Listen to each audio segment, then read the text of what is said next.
Pausu bat eman behar denean, esku bat aldamenean nire zain izatea. Hitz bat esan nahi dudan unean, nire ezintasunean zabaltzen den atea. Gure buruan salto txiki bat, gure munduan salto handi bat da, salto hirukoitz handi bat.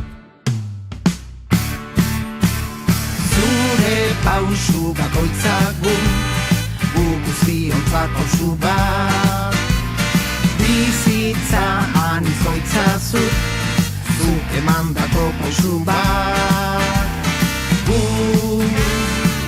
Gu guzion bizi poza da, zuk emandako pausu bat, guzion bizi poza da.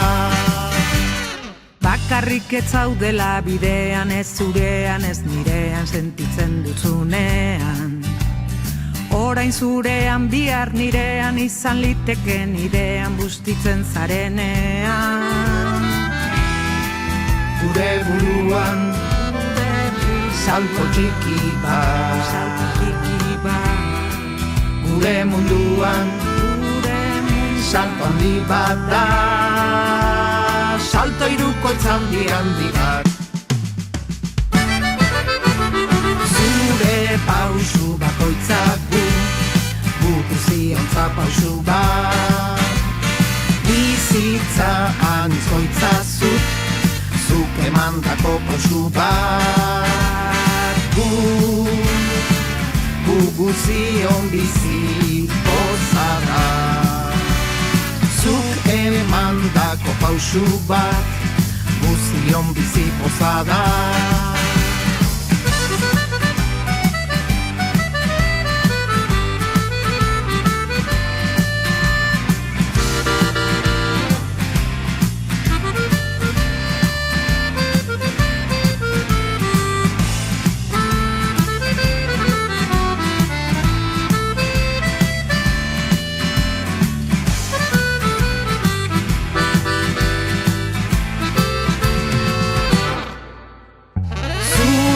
Pausu bakoitzak gu guztiontzat pausu bat, bizitza anitzoitzazut, zuk emandako pausu bat.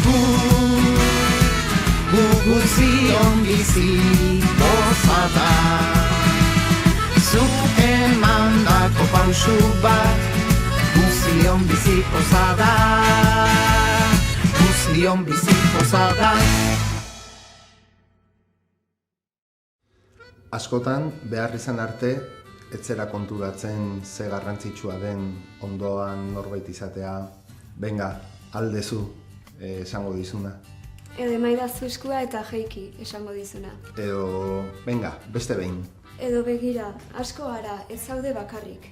Eta zure sentipenak partekatzea, zure kezkak, momentu txarrak, garaipenak.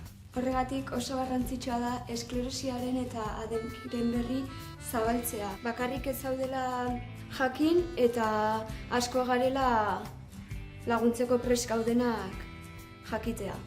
Bai, eta askotan laguntzailea dena bera sentitzen da lagundua, horrelako kasuetan gainera, ezta? Bai. Zenbat irakaspen, zenbait ikasteko daukagun borrokan dabiltzan guzti horien gandik, pauso bat garaipen bat delako. Gure pauso txiki bat, jauzi handi bat izan daiteke. Bizitza bera ere anizkoitza delako.